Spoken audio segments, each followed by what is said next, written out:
할렐루야. 예수님이 부활하셨습니다. 예수님의 부활이 우리의 부활이 되기를 주 예수 그리스도의 이름으로 축복합니다. 부활은 그냥 단순한 예수님이 그때 그 당시에 죽으시고 다시 살아나신 그러한 기념일이 아니라 실제적으로 우리의 현실 속에서 우리 현재를 바꾸는 그러한 큰 능력과 생명이 된다는 것을 우리가 알고 있어야 됩니다. 그래서 이 부활절기를 지키는 거예요. 예전에 예수님 죽으시고 살아나신 게 우리하고 지금 우리 삶하고 아무 상관이 없으면 우리가 계속 이 날을 기념할 이유가 없잖아요. 그런데 실질적으로 우리 삶 속에 정말 다 죽은 것 같고 우리가 무덤 속에 들어가 있는 것 같은 이러한 삶 속에서 다시 그 무덤을 박차고 일어나 사는 역사가 우리의 삶에 적용이 돼야 실질적으로 그것이 우리가 부활절을 기념하는 것이 되는 것입니다. 이제 오늘 28장에서 마태복음 28장에서 예수님이 살아나셨다. 천사가 나타나서 말씀하는 대목이 있습니다. 한 절씩 보면서 과연 우리 예수님의 부활이 우리의 삶에 어떤 영향을 미치는가, 또 우리의 환경 속에서 어떻게 나타나는가, 이것에 대해서 한번 살펴보도록 하겠습니다. 먼저 1절에 보니까 안식일이 다 하여가고 안식 후 첫날이 되려는 미명에 이렇게 나옵니다. 때가 나와요. 때. 그렇죠? 예. 안식 후 첫날이 되려는 미명 이렇게 써 있습니다. 새벽이죠. 자, 이 안식일의 첫날 새벽이라는 것은 우리가 말하는 우리는 지금 새벽이 하루의 시작이죠. 그런데 유대인들은 어떻게 했습니까? 하나님께서 창세기 때 저녁이 되며 아침이 되니 첫째 날이니라 이렇게 말씀하셨죠. 그러니까 저녁에서 시작을 하는 거예요. 그러니까 우리 성도의 일생도 마찬가지예요. 저녁 어두컴컴할 때 우리의 인생이 쭉 밤을 지나서 새벽에 해가 미명이 싹 새벽에 밝아올 그때가 바로 우리가 예수를 믿는 시점이라는 거예요. 그러면 점점 해가 퍼지잖아요. 그러니까 우리가 주 안에서 주님은 떠오르는 태양, 의의 태양이신데 그 주님 안에서 주님과 함께하는 삶을 낮이라고 그렇게 표현하신다는 거죠. 그래서 여기 안식일 후 첫날 이 이야기는 늦은 시간, 아주 늦은 시간에 제일 끝 무렵, 해 뜨기 바로 직전이라는 거예요. 그래서 안식일 중에서 안식일들이 많잖아요. 그 안식일 중에서 첫째 날 이렇게 표현하고 있습니다. 왜 그러느냐? 지금 예수님이 죽으시고 무덤에 들어가셨잖아요. 이때 당시의 무덤은 바위를 파고 그 속에 동굴을 파고 거기에 예수님 시체를 안치하고 큰 돌로 문을 굴려서 돌문으로 막아놨습니다. 그거 혼자선 들 수도 없고 굴려야 돼 이렇게. 그렇게 막아놨어요. 그러니까 어둠 가운데 있는 거죠. 그런데 그 어둠이 끝나는 그 무렵 이렇게 지금 보고 있는 거예요. 그러니까 여기 막달라 마리아하고 다른 마리아가 무덤을 보려고 왔다 그랬습니다. 예수님이 계신 무덤에 온 목적이 뭐냐면 예수님이 죽으셨잖아요. 그리고 이제 시체가 거기 들어갔잖아요. 그러니까 이 시체가 잘 있고 장사 지내고 마무리하러 온 거예요. 그러니까 지금 이 막달라 마리아하고 다른 마리아의 시점은 뭐냐면 다시 살아나는 것에 대해서는 생각을 해본 적이 없습니다. 그냥 죽으신 그 예수님을 섬기려고 온 거예요. 뒷정리가 잘 되고 있나 이렇게 의도가 그렇습니다. 그런데 거기에 왔잖아요. 그러니까 다시 말하면 이 첫날 새벽이 늦은 시간 제일 끝 무렵이라 그랬는데 옛 시대가 끝나고 지금 새로운 시대가 시작되고 있다 이렇게 볼 수가 있습니다. 우리 인생 속에서 시작도 있었고 끝도 있었습니다. 초등학교를 졸업하면 이제 초등학교 때 시절이 끝나는 거잖아요. 근데 그거는 그냥 끝나는 것이 아니라 곧 중학생 생활이 시작이 되는 거죠. 마찬가지입니다. 대학을 마치면 그냥 끝나는 것이 아니라 이제 새로운 생활, 사회생활로 나아가게 되지 않습니까? 사회생활 중에서도 계속 이런 생활도 해보고 저런 생활도 해보고 이것이 다 모두 다 새로운 그러한 시작이라는 거예요. 그래서 우리는 그냥 끝이 아니라 오늘 부활, 무덤에 있을 때 생각도 못했던 새로운 시작, 이것이 바로 부활이다. 이렇게 우리가 생각을 해야 되겠습니다. 그래서 한 주의 시작이 아니라 새 창조의 시작이다. 왜냐? 예수님이 위치가 바뀌셨어요. 예수님이 죽으실 때, 십자가에 못 박히실 때에는 죄인이라는 누명을 쓰고 죽으신 거예요. 사람들은 죄 없는 예수님을 십자가에 못 박았지만 그 예수님이 우리의 모든 죄를 짊어지고 죄 없으신데 죽으셨습니다. 그러니까 그렇게 인생이 끝난 것 같은 그런 순간 십자가에 딱 못 박혀서 죽으셨어요. 죄인의 신분으로 죽으셨죠? 그런데 다시 부활하시면서 승천하셨습니다. 하나님께서 하늘로 불러 올리셨어요. 그래서 하나님 보좌 우편에 앉아 계시면서 그리스도라는 직분을 받으셨어요. 그리스도. 그리스도는 기름 부음을 받았다. 기름 부음을 받았다는 것은 기름을 부으시는 분과 기름 부음을 받는 사람의 뜻이 똑같다. 이런 의미예요. 그래서 우리도 목사 안수 받을 때 목사 안수를 받잖아요. 이걸 보고 이제 기름 부음을 받았다. 이렇게 표현을 하는데 그 하나님의 뜻과 우리의 뜻이 기름 부음 받은 사람의 뜻이 똑같다. 이런 의미로 안수를 하는 거예요. 기름을 붓고. 근데 그때는 진짜 기름을 부어서 철철. 근데 지금은 이제 안수를 하잖아요. 그런데 우리가 사람이잖아요. 근데 하나님 뜻과 제 뜻이 꼭 같을 수 있다는 보장이 없어. 아무리 목사님인데 목사님 이제 안수를 받고 목사가 되었는데 언제나 하나님 뜻과 이 목사님의 뜻이 똑같다고 볼 수는 없겠죠? 그래서 하는 것이 뭐죠? 기도를 하고 말씀을 묵상하고 성령의 도우심을 구하고 그러면서 자기를 쳐서 복종하고 자기의 그 모순되고 잘못되고 하나님 뜻과 반대되는 모든 이 성향들을 다 어떻게 되는 거야? 갈고 닦고 부수고 태우고 씻고 이렇게 하는 작업을 우리가 하는 거예요. 그래서 예배를 드리는 거예요. 그래서 예수님께서 죄인의 신분으로 죽으셨는데 그리스도가 되신 거예요. 그래서 성령을 우리에게 보내시니까 예수님이 위치가 바뀌셨죠. 바로 그거예요. 예수님의 위치가 바뀌시기 때문에 우리를 새 창조의 시작으로 인도하실 수가 있는 거예요. 성령을 통해서. 그래서 우리 인생에도 아주 끝날 것 같은 그런 순간이 있습니다. 근데 하나님께서는 그 끝을 항상 새로운 시작으로 바꿔주신다. 이 사실을 알고 있어야 돼요. 요한복음 7장에 보면 명절 끝날에 거기서 막 잔치를 벌입니다. 무슨 명절이냐면 초막절이라는 절기예요. 근데 이 절기에는 모든 것이 풍성합니다. 먹을 거 입을 거 풍성해서 일주일 동안 막 잔치를 열고 맨 마지막 날에는 실로암 못에 가서 물을 퍼다가 막 다 이렇게 뭐 마시고 뿌리고 뭐 아주 큰 명절 끝날 이렇게 나와 있어요. 근데 그 끝날에 명절 끝날에 예수님이 말씀하시는 거예요. 누구든지 목마른 자는 다 내게로 오라. 근데 현실적으로 거기 목마른 사람 없습니다. 잔치하면서 물을 막 엄청 많이 마시기도 하고 뿌리기도 하고 아주 물천지였어요. 물잔치하는 명절이었습니다. 그런데 누구든지 목마르면 내게로 오라. 내게로 와서 마셔라. 이렇게 말씀을 하는 거예요. 그러면 나를 믿는 자는 그 배에서 생수의 강이 흘러나리라. 이렇게 말씀을 하시는 거예요. 그러니까 그냥 일반 사람들은 잘 알아들을 수가 없습니다. 우리 여기 물 퍼다가 막 했는데 누가 목말라? 막 이렇게 생각할 수 있습니다.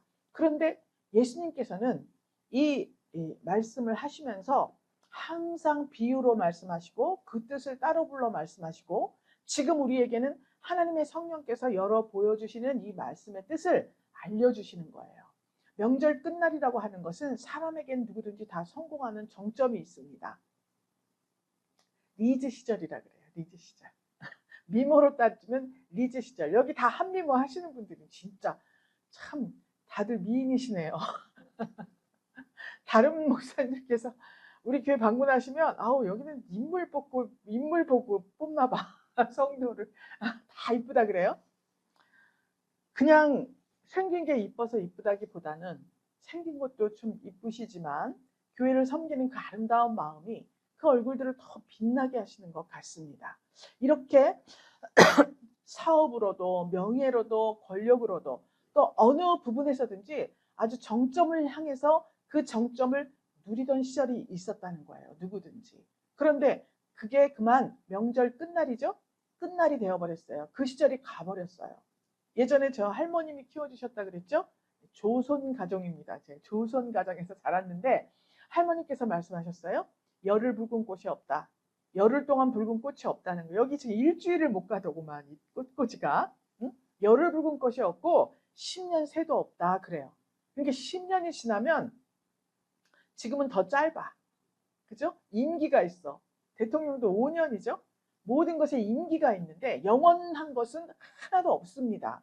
영원한 것은 오직 하나님의 말씀과 하나님의 나라뿐이에요. 그죠? 풀은 마르고 잎은 시드는데 하나님의 말씀은 영영이 서리라 이렇게 말씀하셨습니다. 그래서 그렇게 인생에 끝난 것 같은 어떤 시점이 있습니다. 이전에는 내가 눈만 이렇게 쳐다봐도 모든 것이 다 이루어지고 전화 한 통이면 모든 것이 다 해결되고 이러한 시절이 있었는데 지금 그것이 다 허무하게 되어버리고 누구 전화 한 통 오는 사람이 없네? 이제 회장이나 리더십에 있었던 분들이 말씀하시는 거예요. 그 임기가 끝나는 순간 전화기가 조용하대. 하루에도 몇십 통씩 불이 나던 전화기가 전화 하나도 안 온다는 거예요. 인생이 그렇다는 거예요. 그 끝날 것 같은. 근데 우리가 나이가 들어서 70이 넘고 80이 다 돼도 그런 것들이 굉장히 아쉽고 서운하고 내 존재의 가치가 이것밖에 안 되나? 이런 실망감이나 서운함 같은 것이 있는데 젊은 시절에도 이런 경우를 만나게 될 수가 있다는 거예요. 그래서 많은 사람들이 이런 그 정점에 있다가 내가 가지고 있던 모든 기득권이나 권한들이 없어진 그날, 그것이 명절 끝날이라고 그렇게 표현을 하고 있습니다. 그날에 예수님께서 말씀하신 거예요. 누구든지 목마르거든 이렇게 말씀하십니다. 목마르다고 하는 것은 어떤 것에 대한 갈증을 이야기하는 거예요. 우리가 목마르면 물 마시면 되잖아. 뭐 예수님한테까지 갈 일이 뭐가 있어요. 그 물이 아니라 인생 속에서 해결하지 못하는 그런 문제들이 있습니다. 내가 아무리 노력하고 아무리 돈을 들이고 아무리 힘을 쓰고 힘가능으로도 되지 않는 그러한 어떤 부분들이 있다는 거예요. 그것에 대한 갈증, 이것을 말씀하고 있습니다. 여러분 공부만 잘하면 인생이 참 출세할 것 같고 잘할 것 같은데요. 우리 남자분들 말씀 들어보면 학교 다닐 때 공부하고는 담 쌓고 그냥 놀기만 하는 이런 사람들이 나중에 보면 사업가가 돼 있다. 뭐 이런 소리 많이 들었죠? 이와 같이 우리가 무언가를 해서 어떤 지점에 도달한다는 이런 보장이 없다는 거예요. 그래서 항상 이 사람은 무엇에 대한 갈증이 있다. 무엇으로도 채울 수가 없어. 우리 마음 한 군데에는 내가 원하던 것을 다 가졌어도 어딘지 모르게 여기 한 군데는 비어있는 것 같은 그런 느낌이 있다. 그건 무엇일까요? 하나님의 생기가 들어가야 내가 만족하고 평안하고 이렇게 삶 속에서 매일같이 명절같이 그렇게 지낼 수가 있다는 것을 말씀하고 있습니다. 그래서 물을 찾아 헤매지 않아도 되는 인생이 배에서 생수의 강이 흐른다는 거예요. 배에서. 그러니까 자체 내에서 강물이 흐른다는 거예요. 그러니까 모든 것이 풍족하고 참 평안하고 못할 것이 없는, 그래서 우리가 찬양이 있죠. 할 수 있다 하시니는 나의 능력 주 하나님, 이런 찬송도 있어요. 믿는 자에게 능치 못함이 없다, 이런 말씀도 있습니다. 이렇게 예수님께서는 우리 가운데 우리가 참 포기하고 실망하고 낙심하고 참 이 베데스다 연못가에서 물이 동할 때마다 거기에 막 첫 번째로 뛰어드는 사람은 모든 병이 낫고 팔자가 피는 것 같아서 그 옆에서 38년 동안 앉아있던 환자가 있습니다. 나는 안 돼. 몸을 움직이지 못하는데 나를 누가 저기 넣어주겠어? 자기 인생이 완전히 실패, 낙심, 이제는 더 이상 갈 곳이 없다, 이렇게 생각하고 있던 그런 사람들, 이게 지금 목마른 자예요. 무엇으로도 채울 수 없는 그것을 예수님이 찾아와 주신 거예요. 그래서 그 갈증을 해결해 주면서 지금 당장 갈증만 해결한 것이 아니라 수가성 우물가 여인 물 들어왔잖아요.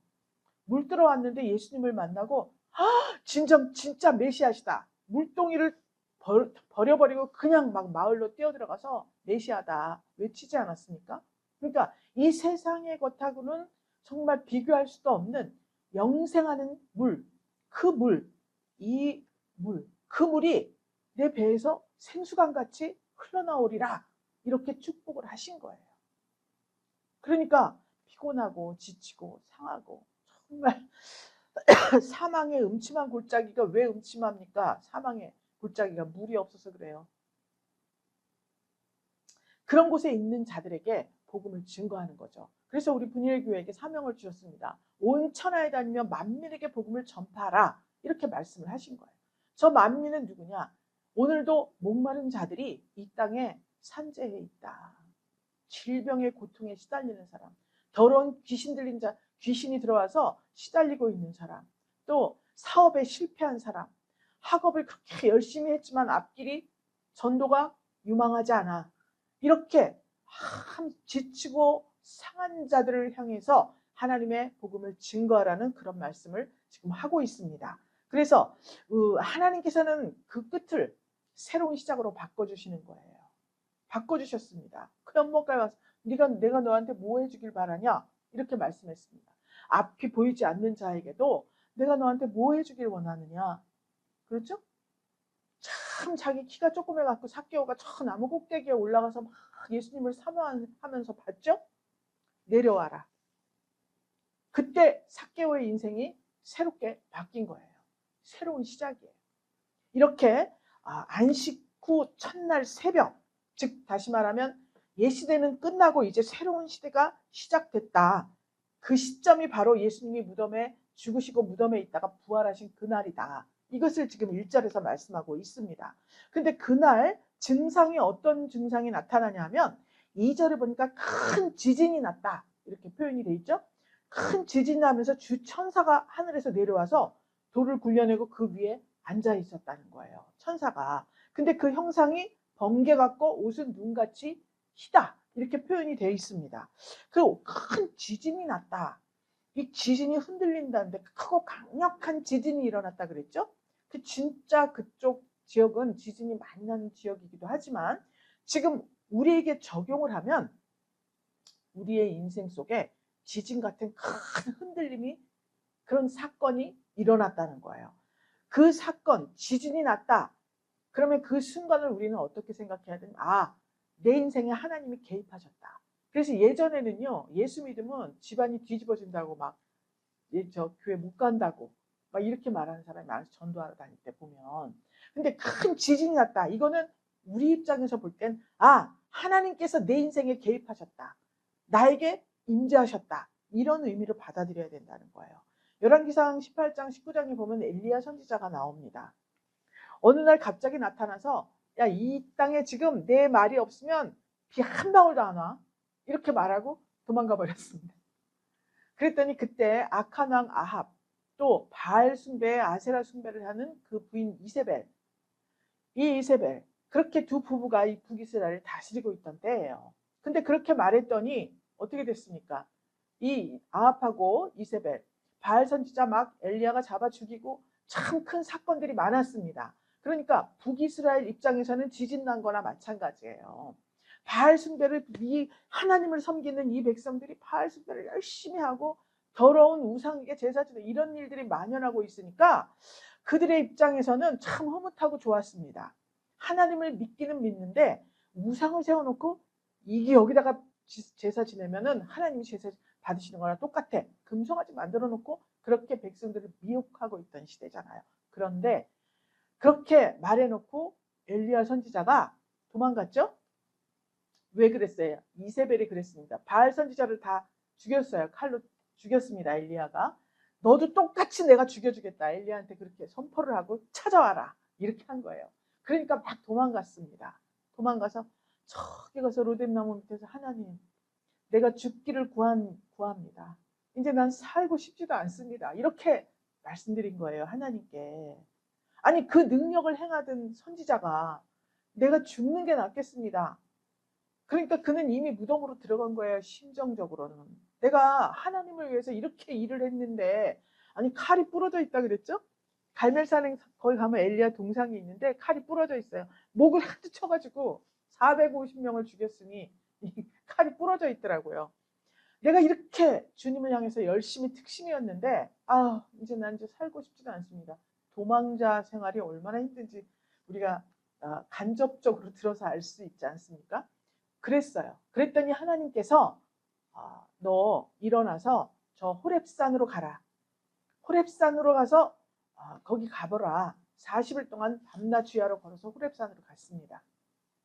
거기 굴이 있었어요. 굴 속에 들어가 있었습니다. 아니 뭐 오라고 했는데 하나님은 없어요. 하나님이 안 계셔. 말도 안 들려. 굴에서 뭐 이거 나를 굴로 오라 그래 놓고선 하나님은 안 계시네. 그리고 굴 속에 있었습니다. 그랬는데 그만 갑자기 강하고 큰 바람이 불었다 그랬어요. 바람이 확 불어오는 거예요. 그러더니 그 다음에 지진이 났다 그랬습니다.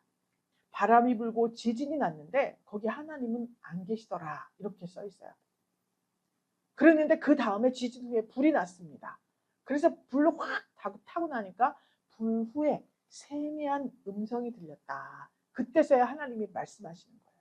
우리 인생 속에서 내 뜻대로 되지 않고 정말 내 계획대로 되지도 않아. 너무나 사는 인생이 힘들어.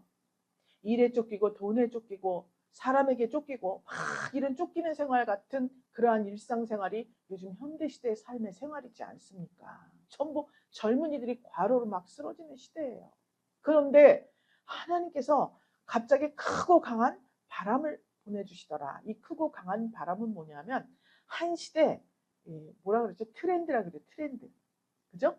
그래서 예전에는 주목받지 못했던 직업들이 막 대두됩니다. 근데 또 막 왕성하던 그러한 것들이 쓰러지고 다른 직업이 또 한 시대를 이 바람같이. 그래서 지금 K 열풍이 불었다 그러죠? 열풍이야. 그냥 바람이 아니라. 그러니까 크고 강한 바람이 온 세계를 휩쓸고 있습니다. 지금. 그렇죠? 이런 큰 바람이 불었다는 거예요. 근데 거기에 하나님은 계시지 않더라. 이렇게 써 있어요. 엘리야 입장에서 봤을 때. 아직 발견을 못한 거예요. 거기서는. 근데 또 큰 지진이 났습니다. 땅 하늘이 다 뒤집히는 막 바다가 막 위로 올라와서 육지로. 아니 미국에 가니까 요만한 풀들이 그냥 다 그거예요. 나무가 없고 거의 원래 사막이었잖아요. 알고 보니까 그게 바닷속에서 자라던 풀이래요. 근데 지진 때문에 그게 올라와 가지고 큰 나무가 아니라 이렇게 된 풀들이 다 있어요. 가다 보면 아니 저기는 저거네 이렇게 했더니 그게 그거래요.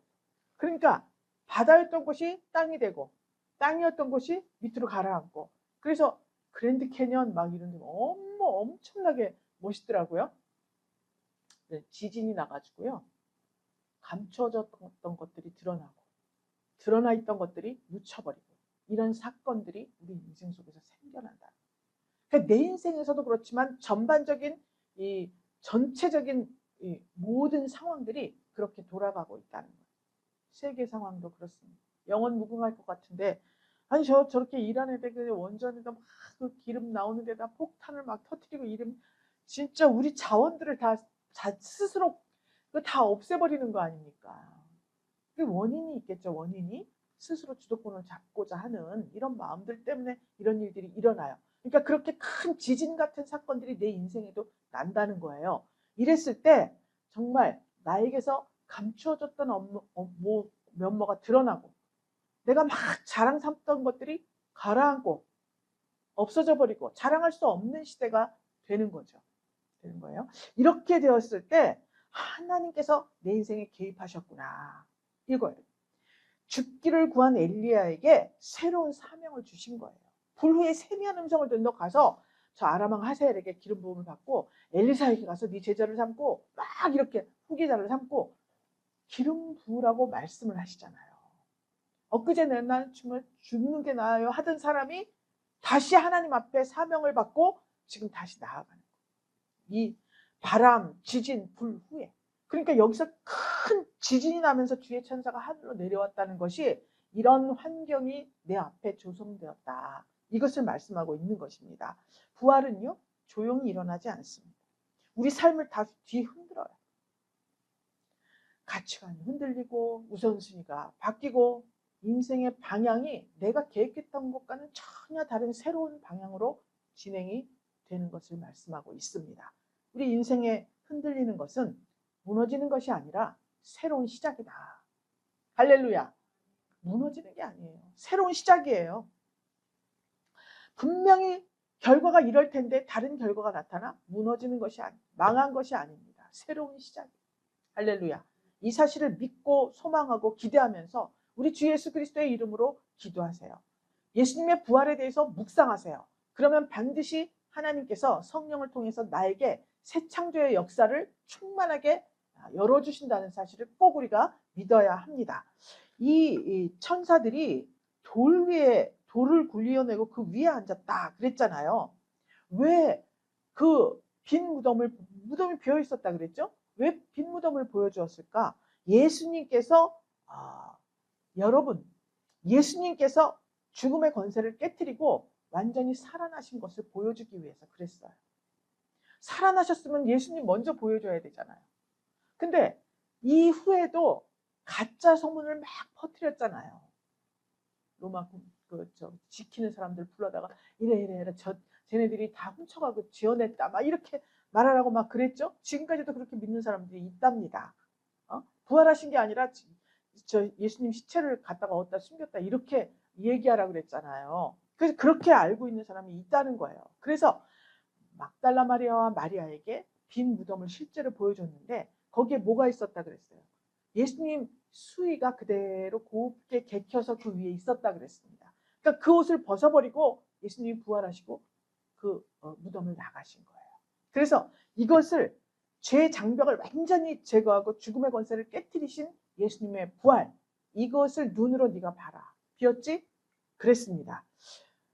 지금 여러분들의 인생을 가로막고 있던 돌문, 이 돌문이 무엇인지, 그 돌문, 내 인생을 가로막고 있어. 어떤 돌 같은 저 문이.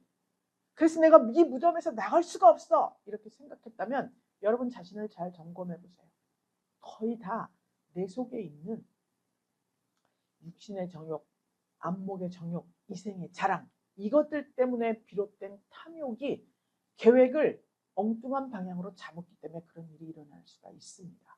그러니까 돌문이 막혀 있는데 이것을 정말 굴려낼 수가 없어요. 여러분 이 말씀을 잊지 알고 우리 부활하신 예수님께서 돌문을 굴려서 열어버리고 부활하신 것 같이 여러분들 인생을 가로막고 있던 돌문, 이 돌문이 오늘 이 부활주의를 계기로 활짝 열려지는 축복이 있으시기를 주 예수 그리스도의 이름으로 축복합니다. 우리가 여전히 두려워하고 있는 이 문제도 하나님 앞에서는 이미 옮겨진 돌일 수 있어요. 막달라 마리아가 부활했나 안 했나 보러 온 게 아니죠.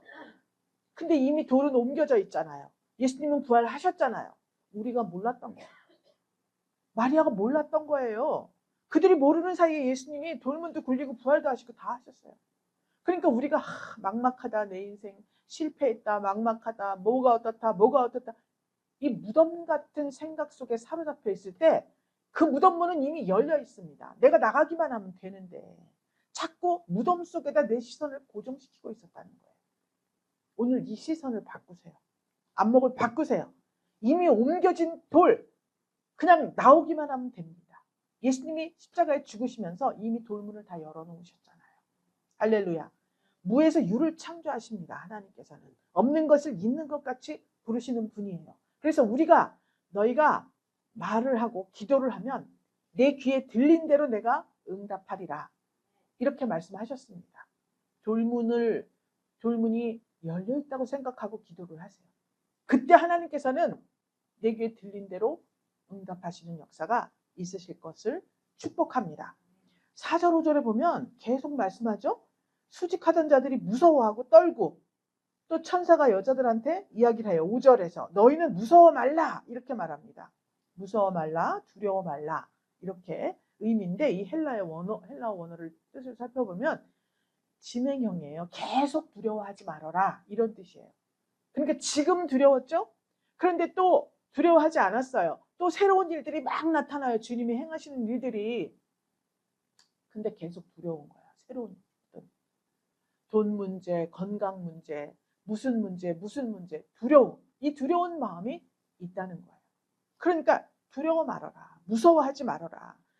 주님께서는 순간적으로 우리를 위로하시는 게 아니라 지속적으로 우리의 상태가 변화돼야 된다. 너희가 이것을 원하고 계시는 거예요. 그러니까 두려워하지 말고 이 두려움을 다스리는 삶이 되어라. 이것을 말하고 있습니다. 창세기 15장 1절에서 아브라함이 제사를 지내요. 하나님께. 그죠? 그래서 짐승들을 다 쪼개고 재물을 쭉 놓고 제사를 지내는데 어떻게 됐습니까? 횃불이 쪼갠 짐승 사이로 확 지나가면서 주님께서 이 제사를 받아주셨죠. 하나님께서.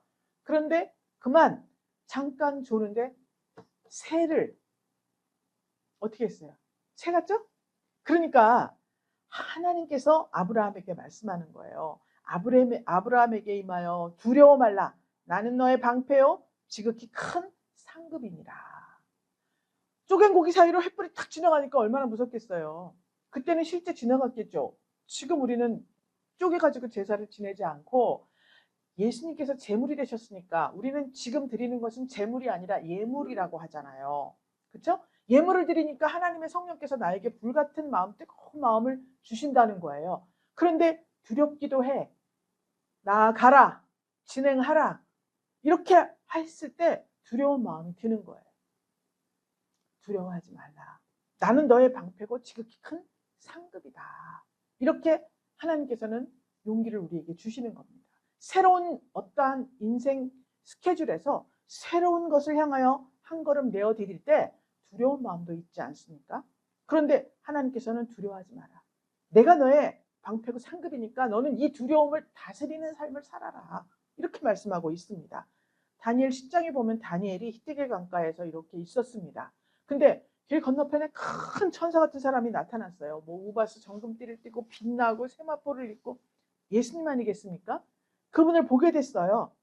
그런데 그때 내가 너한테 이르는 말을 깨닫고 너는 일어서야 돼. 이렇게 말합니다. 이 제국이 네 백성이 다 멸망할 거다. 그리고 여러 가지 말씀을 하시는 거예요. 이 지금 세계 정세를 말씀해 주신 거예요. 근데 다니엘 입장에서는 자기 나라가 망하고 자기 백성이 망한다는 소식을 들으니까 얼마나 두렵겠습니까? 그랬는데 그거 내가 하는 말을 깨달아라. 그리고 일어서라. 이렇게 말씀하는 거예요. 두렵고 무서워서 떨고 있었습니다. 온몸에 힘이 빠져서 싹 쓰러지게 덥다고 써 있어요. 그런데 깨닫고 일어서라. 이렇게 말씀하고 있습니다. 누가 깨닫게 하시죠? 하나님의 성령께서 깨닫게 하시는 거예요. 그러니까 기도를 하지 않으면 성령의 감동을 받을 수가 없어요. 나에게 왜 이런 환경이 왔지? 내가 지금 앞으로 장차 펼쳐져 나갈 모든 상황들을 주님이 나로 알게 하셨을 때 어떻게? 기름값은 천정부지로 올라가고 모든 자재값은 올라가고 더 뭐가 어떻게 되고 쓰레기 봉투 어저께 한 장 주대 한 장. 이런 상황 속에서 장차 나의 앞으로의 내 인생은 어떻게 될 것인가. 종이값도 안 오르라는 보장도 없고 그렇게 저렇게 따져보면은 정말 한 치 앞도 내다볼 수 없는 우리 인생 때문에 두려워할 수밖에 없지 않습니까? 그런데 하나님께서 깨닫고 일어나라. 이렇게 말씀하시고 이 말씀을 크고 강한 힘센 천사가 와서 말씀했다. 이렇게 말하고 있습니다. 누가복음 1장에 보면 마리아에게 수태고지를 해요. 천사가 왔습니다. 마리아야, 네가 장차 아기를 가질 건데 이름을 임마누엘이라 해라. 아니 저는 남자를 알지 못합니다. 남자를 알지 못하니까 너를 택한 거잖아요. 그렇죠? 두려웠습니다. 그랬더니 천사가 두려워하지 말라. 왜? 돌 맞아 죽습니다. 처녀가 아기를 가지면 그 시대에는. 그러니까 두려워 말라. 이렇게 말하고 있습니다. 그러니까 지금 당장 내가 너 앞에 나타났을 때 두려워하는 것도 그렇지만 점점 배가 불러오면 어떻습니까? 돌 맞아 죽을 수 있어요. 그 두려움을 다스리라. 어떻게 다스립니까? 하나님을 생각하면서 하나님께 기도하고 하나님이 나의 방패시고 지극히 큰 상급이고 나의 피난처이시고 나의 힘이시고 나의 바위이시다. 믿어야죠. 두려울 게 없습니다. 그래서 아기가 나왔나요? 마리아야, 아기가 나왔어요? 나오신 분이 예수님 아닙니까? 근데 그 예수님께서 새 창조의 역사를 일으키시지 않았습니까? 율법에 얽매여 살던 종과 같은 신분에서 하나님의 자녀로 온 인류를 만들어 주신 거예요. 이게 새로운 시작입니다. 할렐루야. 자, 그가 살아나셨다. 그가 살아나셨다. 이렇게 말했습니다. 누가 일으킨 게 아니에요. 누가 살려준 게 아니에요. 스스로 일어나셨다. 그러니까 기적 같은 삶이 내 인생 속에서 일어난 거예요. 누구의 도움도 누구의 뭐도 알던 사람 저 사람 좀 도와주고 저 사람이 어떻게 하고 한 명도 도와준 사람 없어요. 이상한 데서 상관도 없는 곳에서 그렇게 하나님께서 손길을 내어 밀어 주시는 겁니다. 그래서 말씀하시던 대로 살아나셨다 이렇게 표현을 하고 있습니다. 중요한 것은 이 여인들이 그렇게 누우셨던 곳을 보라고 했죠. 근데 천사가 얘기를 해요. 이 여인들에게도 일거리를 주는 거예요. 사명을 주는 거예요. 너 빨리 가서 7절에 보니까 제자들에게 가서 얘기해라. 예수님 살아나셨다고 얘기해라. 그리고 너희보다 먼저 갈릴리로 가셨다 예수님이.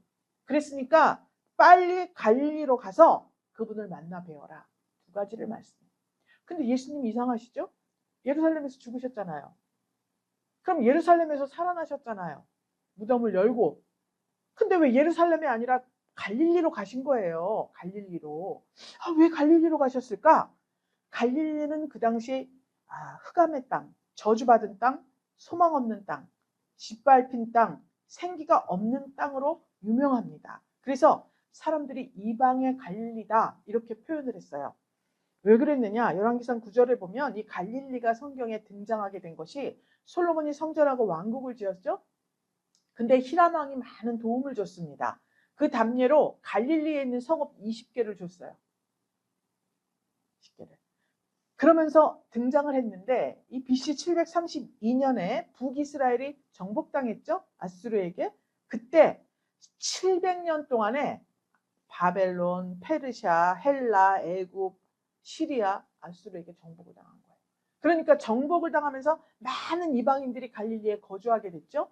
그냥 단순히 거주한 거라고 생각하면 우리가 안 되고 그들의 문화, 생활 습관, 그들이 섬기는 신들, 종교 이런 모든 것이 그 땅을 더럽히고 말았다는 거예요. 그래서 아주 이 유대 사회에서는 이 갈릴리 사람이다 그러면 무지한 사람이다 이렇게 알고 있을 때예요. 그래서 누구한테 너 갈릴리 사람 아니야? 제자들에게 얘기했죠. 유대인들이. 아니, 저것들 갈릴리 사람들 아니야? 이렇게 말한 거예요. 비웃고 조롱하고 이런 별 볼 일 없는 인생 더럽고 저주받은 땅 출신 아니야? 이렇게 말한 거예요. 그때 유대인들이 정말 그렇게 비웃고 조롱했지만 예수님께서는 그 땅으로 가신 거예요. 성전에서 부활하시고 성전으로 막 가신 게 아니에요. 갈릴리로 가셨어요. 그래서 저주받고 짓밟히고 더러운 곳이라고 해도 주님이 회복시킬 수가 있습니다. 주 안에서는 안 될 것이 없어요. 못 쓸 것도 없고 저주받은 것도 다 저주도 물러가게 되어 있습니다. 그래서 이방의 갈릴리를 영화롭게 하신 주님, 그 예수님을 우리는 오늘 영접하게 된 거예요. 이 여인들이 그래? 그렇게 말하고 뛰어가지 않았으면 예수님 못 만납니다. 근데 여기 8절, 9절, 10절에 보니까 이 여자들이 천사가 빨리 가라 막 달려갔다 그랬어요. 달려가는데 예수님이 오신 거예요. 중간에 만났어요. 예수님을. 그죠?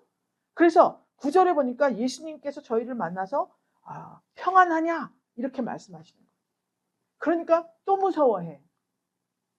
죽었다가 살아난 사람 얼마나 무섭습니까? 또 무서워해. 무서워하지 말고 가라. 거기서 나를 보리라. 이렇게 말씀하신 거예요. 여러분 이방의 땅 갈릴리와 같은 내 심령이 그렇게 주님이 보실 때 짓밟히고 마음대로 되지 않는 것들이 많고 소망 없는 그러한 땅이었습니다. 그런데 우리 예수님께서 찾아오셨어요. 그래서 이 땅을 회복시키시고 이 땅 속 내 마음 성전을 삼겠다고 우리에게 말씀하신 것입니다. 부활 후에 예수님의 부활을 믿는 자는 이렇게 배에서 생수의 강이 흐르면서 결국 모든 다른 이들에게 이 배에서 흘러나오는 생수를 먹여줄 책임이 있다는 것을 말씀하는 거예요. 너희는 빨리 달려가라. 가서 빨리 전해. 이 말씀이에요. 온 천하에 다니면서 만민에게 복음을 전해. 부활 생명을 전해라. 우리에게 그 사명을 주신 것입니다. 할렐루야. 오늘 우리는 이 달려가던 여인들을 만나는 주님, 이 주님, 이방의 갈릴리로 순종함으로 달려가는 우리 문희열 권석들이 다 되셔서 주님과 함께 새로운 인생, 새 창조의 역사를 펼치시는 놀라운 역사가 여러분들의 삶 속에 충만하시기를 주 예수 그리스도의 이름으로 축복합니다. 하나님 아버지 감사드립니다. 예수님의 부활이 나의 부활, 우리 모두의 부활이 되기를 간절히 간구드립니다. 우리 인생의 끝, 모든 환경이 끝이 시작으로 바뀌어지게 하여 주옵소서.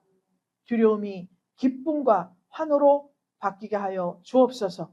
죽음이 생명으로 변화되는 존귀한 역사로 말미암아 새 창조의 역사가 온 교회와 이 나라의 민족, 세계와 모든 민족 위에 충만하기를 축복하며 부활하신 예수 그리스도 이름으로 기도 올리옵나이다. 아멘.